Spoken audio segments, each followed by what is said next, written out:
Déjà, c'est une obligation qu'on va tous avoir, en fait, et notamment en tant que collectivité à partir de janvier 2024, de proposer en tout cas un service de collecte.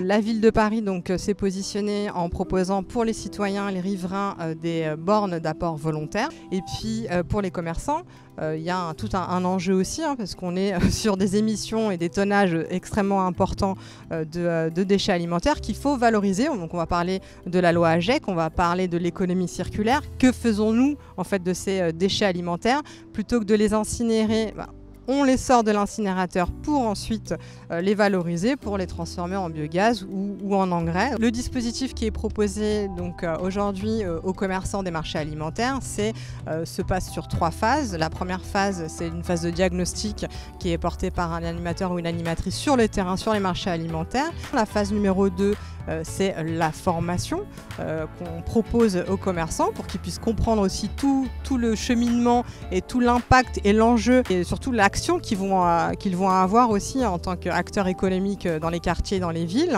Et puis la phase numéro 3, ça sera du suivi, voir déjà si l'adhésion, s'il y a une vraie adhésion, une prise.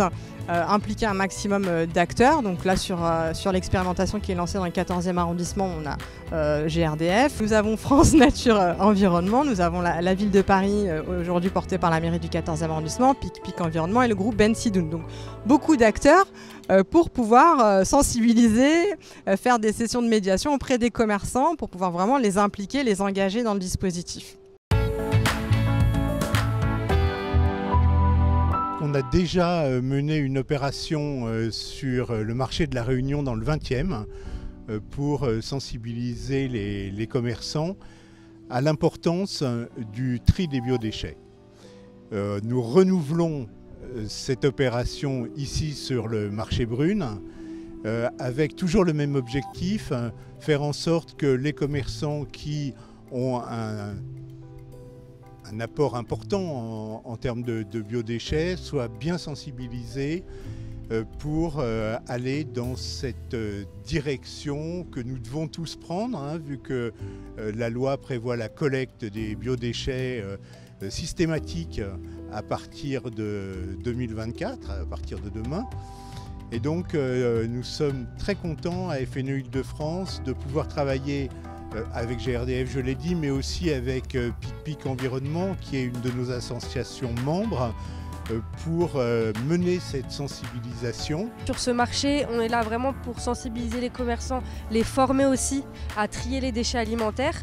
Aujourd'hui, la majorité des déchets alimentaires vont dans la poubelle et malheureusement aujourd'hui, c'est des déchets organiques qui sont brûlés.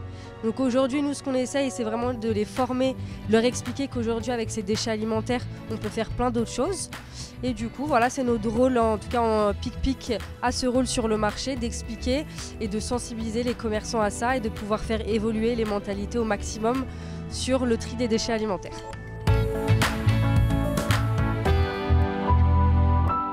La loi nous impose dès le 1er janvier 2024 une obligation de tri et de collecte des biodéchets. Donc c'est une énorme opportunité pour mettre tout le système en mouvement.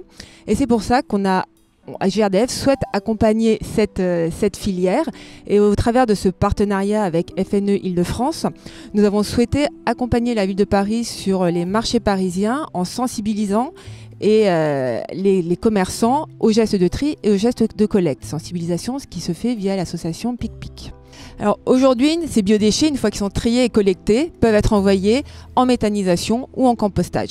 En méthanisation, c'est une filière en plein essor qui va produire du gaz vert, local, renouvelable, qui aujourd'hui en Île-de-France représente déjà 56 en injection et correspond à peu près à la production nécessaire au chauffage de 250 000 logements ou le carburant pour 4000 bus au carburant bio-GNV. Ces biodéchets que nous allons apprendre à trier, à collecter, c'est notre énergie d'avenir, une énergie locale, renouvelable. Et pour cela, chacun a son geste à faire pour développer et accélérer ce tri et cette collecte des biodéchets.